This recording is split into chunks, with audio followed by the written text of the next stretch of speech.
Hey everybody, what's going on? It's Angel here at the First in Texas San Antonio event. I'm here with Team 5572, the Rosbots, showcasing their robot here. They have an excellent coral and algae scoring mechanisms, as well as an excellent climber and some automations.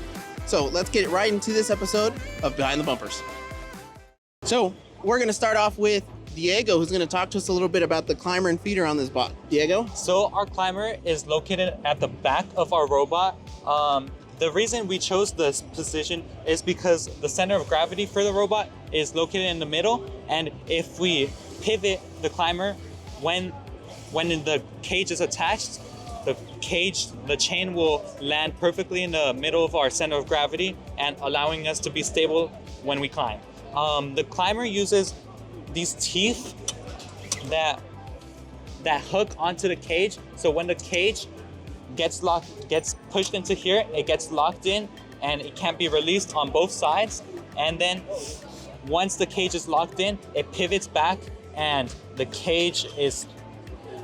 robot is off the ground. So incorporated into our climber design, we have our feeder station. Our feeder station, which you drop coral in and it goes straight into our outtake station. And yeah. So looking at you performing here at San Antonio, we see that the coral, as your human player is feeding the coral, it's going right there and aligning perfectly. What did you do design-wise, or did you give your human player some practice time in order to perfect that? So we did both of those steps. So before, we used to only be able to score coral through throwing it horizontally over here, but we added this space over here to be able to score coral from this side, so that it's easier to see the April tags with our cameras, which are in the front, to make our automation a lot faster. And the reason it's in the back is so that it can be a pass through and get straight into the outtake, and it's just a lot of space so that the human player can efficiently put the coral into the bot. Well, talking about game pieces, we need to score those game pieces. So let's pass it on over to Sebastian, who's going to talk about the algae scoring mechanism and the coral scoring mechanism. Yeah, so for that coral outtake mechanism, we just have a gearbox attached. We have a gearbox attached with the motor, Neo 550 with the conversion kit.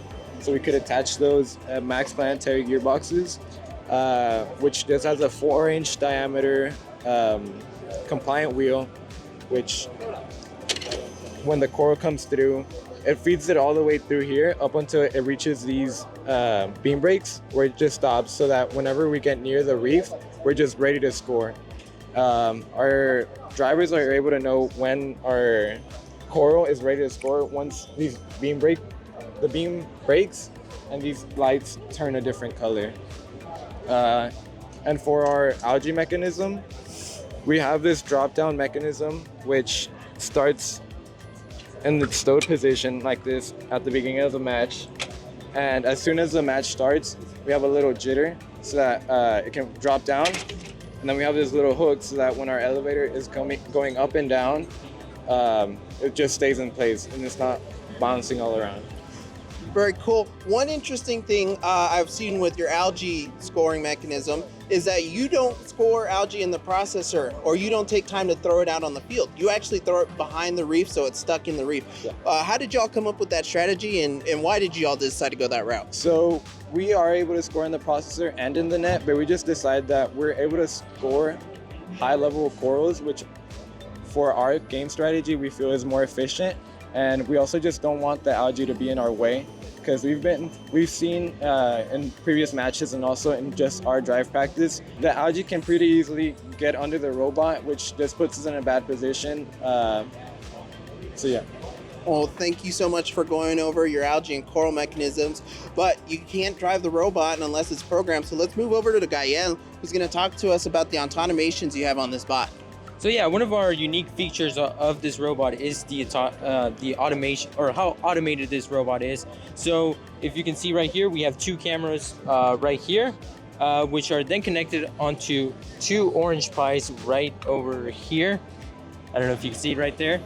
And those, we can use photon vision, so then we can look at the April tags and detect it And once we detect those apex, we know where we are at the field.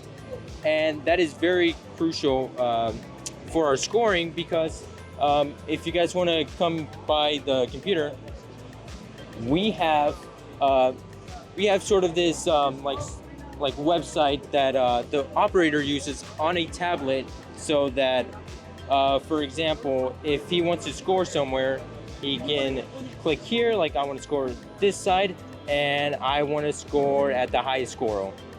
And once the operator chooses the location, with the press of a button, from the driver, the robot can automatically align itself, navigate through the reef, and then go to its desired location, as well as the desired height that it wants to be. And that's amazing that y'all can control the robot like that. How long did this take to develop, and what are some of the struggles you faced with that?